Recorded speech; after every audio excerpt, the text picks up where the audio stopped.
Big Bully Ram. The black ram had been bossing sheep around in the warm barn all winter. However, he soon grew bored of staying indoors. Once, just for fun, he read a sheep. It got scared and couldn't fight back. Then he attacked another one.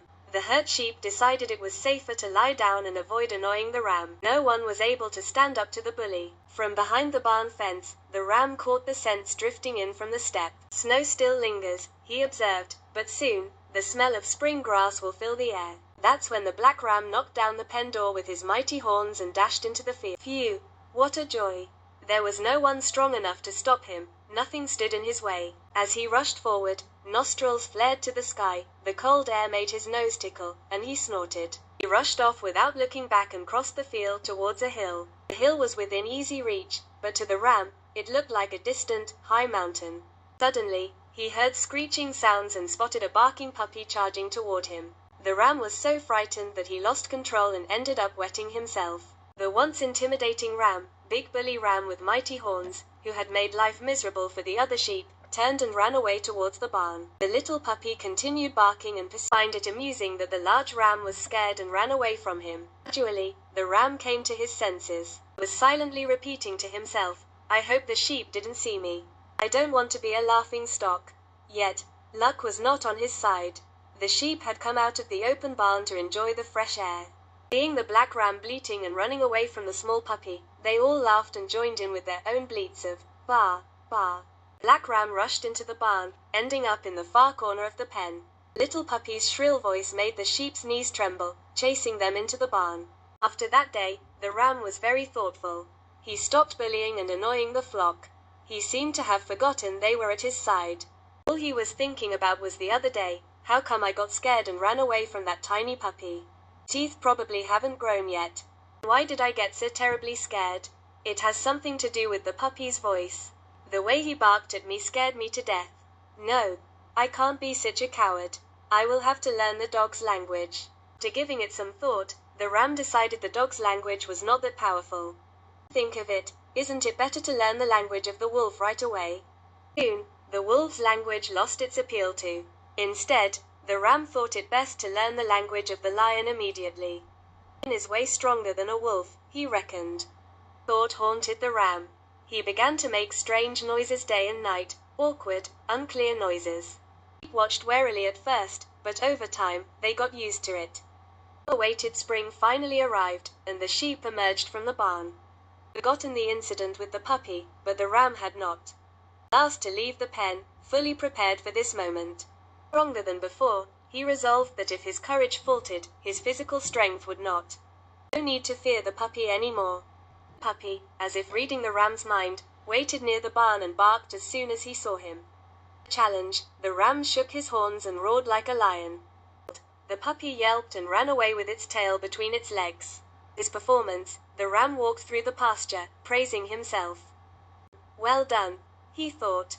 Now I'm a real lion. Spending each day in the pasture, he had to return every evening, prodded by a shepherd and intimidated by the thin stick in his hand. Spent in the barn, a routine that quickly became boring.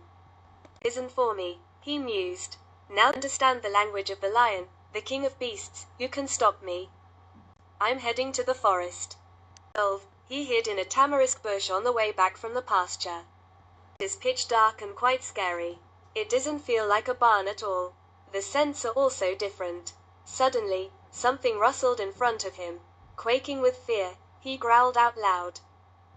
Who had learned to growl and speak like a lion, could not defend himself like one against an enemy. So, it was just a rabbit crunching the grass. Starting the lion-like roar, the rabbit hopped quickly away. Smart. He realized that the ram could roar like a lion but posed no real danger.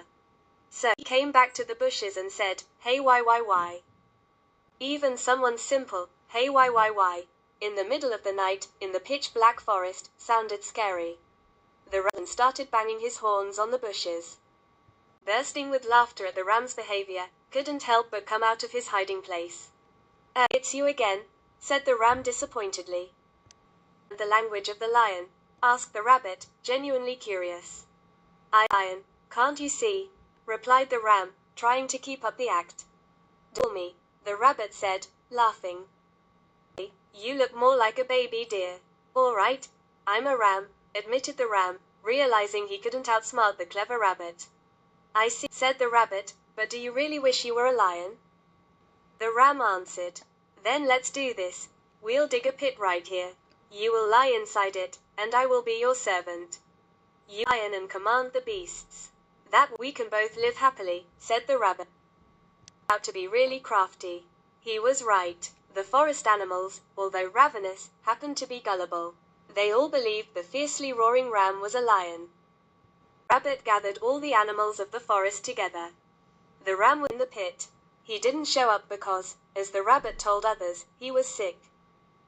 As his trusted messenger. All matters were settled through the messenger. Sweet and tasty grass, the ram lying in the pit commanded.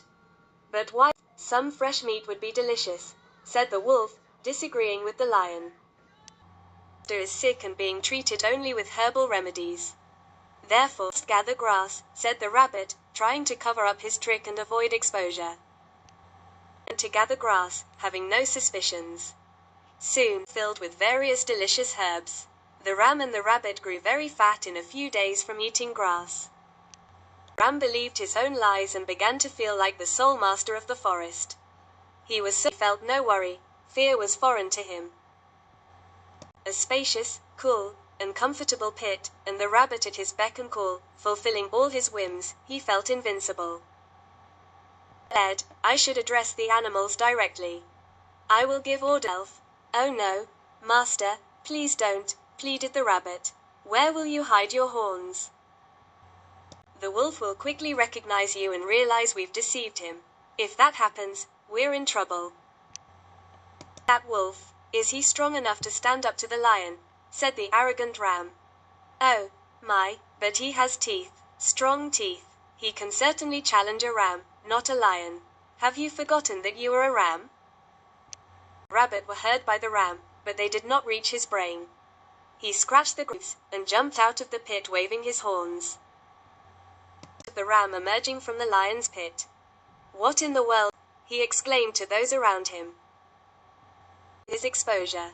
Kicking the ground, he commanded, go gather the most delicious grass today. Every day. The wolf's eyes gleamed, as he realized from the ram's words that he had been deceiving everyone, fueling his anger. The ram. The ram only came to his senses when faced with the wolf, realizing his grave mistake. Feeling as if the sky had turned upside down. Lost and shocked, never knew if he fell or was taken by the wolf. Everything turned that moment. And ram became prey in the forest. Dubai. Skakov.